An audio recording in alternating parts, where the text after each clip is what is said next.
12 Years a Slave is a powerful autobiographical account written by Solomon Northup, a free African-American man who was kidnapped and then sold into slavery in the southern United States in the 19th century. Published in 1853, the book narrates his incredible struggle for survival and his quest to regain freedom after being subjected to inhuman conditions for 12 years. Solomon Northup's story was adapted into a film in 2013, directed by Steve McQueen. Both the book and the film tell Northup's story, highlighting the cruelty of slavery in the United States during that historical period, but they do so through different expressive means. In the book, Northup tells his story in the first person, offering intimate details and personal reflections that immerse the reader in his experience. The film, on the other hand, uses cinematic techniques to convey the story, with dialogue, images, and a soundtrack that create an emotional and engaging atmosphere. The film begins with Solomon, a successful musician and carpenter living in the New York area. He is deceived by two men who promise him a well-paid job as a musician in Washington, D.C. Once in Washington, Solomon is drugged, imprisoned, and sold into slavery.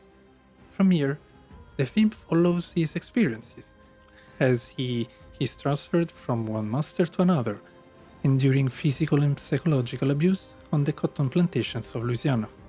During his time as a slave, Solomon becomes friends with other slaves, strives to maintain his dignity, and constantly seeks a way to escape and return to his family. He is subjected to various forms of brutality, including whippings and humiliations, while desperately trying to keep alive the hope of regaining his freedom.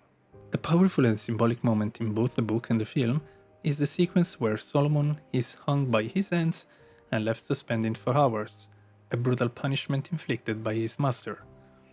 This moment represents the dehumanization of slaves and the physical brutality may endure it. The turning point in the story comes when Solomon meets a Canadian carpenter named Bass, to whom he reveals his true identity and story. Bass commits to sending a letter to the appropriate authorities to help Solomon reclaim his freedom. After a series of events, Solomon finally manages to contact his old friend in New York, who helps him return home after 12 years of slavery. Both books address broader themes, such as the struggle for freedom and human dignity, systemic racism, and the moral corruption of slave owners.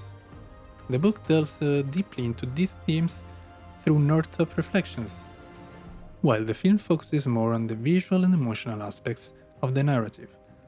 Another significant difference between the book and the film is the treatment of scenes of violence and abuse. While both works depict the brutal reality of slavery, the book can describe the scenes of violence in more raw detail, whereas the film uses direction and cinematography to create an emotional impact without explicitly showing every detail. Finally, both the book and the film conclude with Solomon Northup's liberation and his reunion with his family, but they may emphasize different aspects of his return to freedom or his reflections on past experiences. In conclusions, 12 Years a Slave, both as book and a film, represents a powerful narrative about human resilience, the brutality of slavery, and the quest for freedom and dignity. Both works offer a poignant and important testimony to a dark chapter in American history, even if they do so through different expressive means that influence the perceptions and impact of the story.